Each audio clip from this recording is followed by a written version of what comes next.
Hello, Kinder leaders.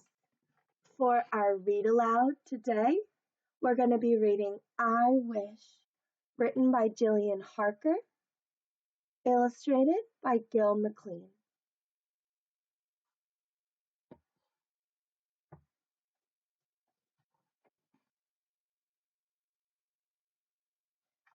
I wish.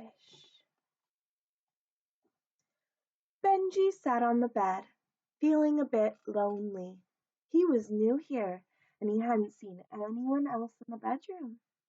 He watched a moonbeam slip through a gap in the curtain and slide across the bed.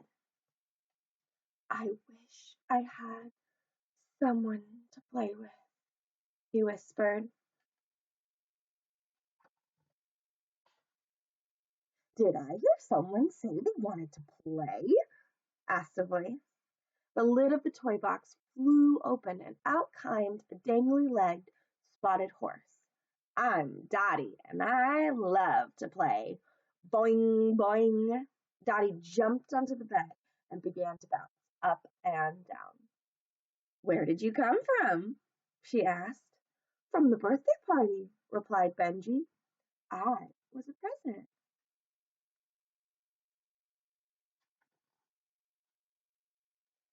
Did someone mention a party? A friendly-looking monkey poked his head around the curtain. Why weren't Rosie and I invited? A floppy-eared rabbit appeared beside him. Max and I love parties, Rosie the rabbit told Benji, and so does Humph. She stared at the toy box. A loud yawn came from inside. Then a bright blue hippo slowly lifted his head. Party? Party? Said Humph. That means food, and I'm hungry. Is there anything left to eat? I think there are some cupcakes in the kitchen, replied Benji, but do you think we should?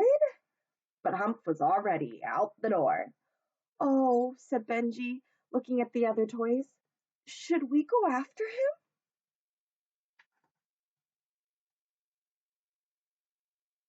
Benji was bumping down the stairs after Humph when Dottie zoomed past. This is fun, she neighed. Wait for me, called Benji.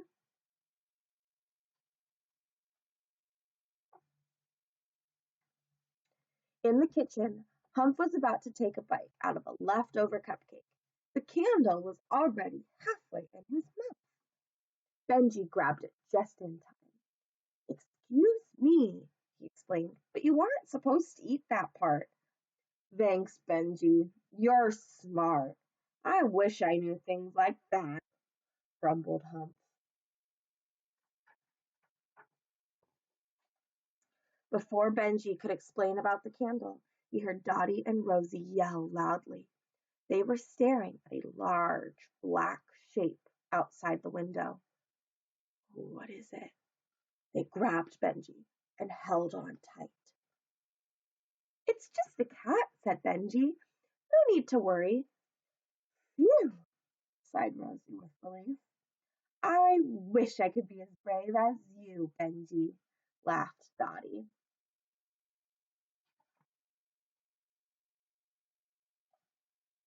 That cat will stay outside, won't it? Whispered Max. They all looked to Benji for reassurance. Max had crept across the room and hidden under the table. Humph's knees were shaking. There was a squeaking noise and a loud clatter. Don't worry, that's just the cat coming into the kitchen, explained Benji. But Humph and Dottie, Max and Rosie had all raced out through the kitchen door and disappeared up the stairs as fast as their legs could carry them. Benji found them back in the bedroom. It took some time to persuade them to come out. Do you see where they are? Benji, will you always be here to look after us? Dottie asked. Benji gave a tiny little smile. It was nice to feel wanted. Of course, he replied. Humph was tired from their adventure. How am I going to sleep when I'm so hungry? He sniffed, settling back down on the bed. Dottie and Rosie giggled. They danced around the bed. Max joined in. Why don't we all play in the yard tomorrow? Rosie suggested. What's your yard like? Asked Benji. I'll show you, said Dottie, and she helped Benji up so he could see out the window. Wow, he said. It looks really exciting. Are you going to play in the yard, Humph? Humph, said Humph sleepily. It's such a long way to the yard. I might just take a nap instead. Benji smiled at his sleepy new friend. Dottie jumped back into bed and started to bounce. Benji looked up at the moon. He had a feeling he wouldn't be lonely anymore. I wish that tomorrow is as fun as today, he whispered. Then Benji turned to his new friends and took a huge leap and began to bounce on the bed. Here's to friends, he laughed. The end. I hope you enjoyed I Wish by Jillian Harker. Check back in tomorrow for another Read Aloud story. Bye.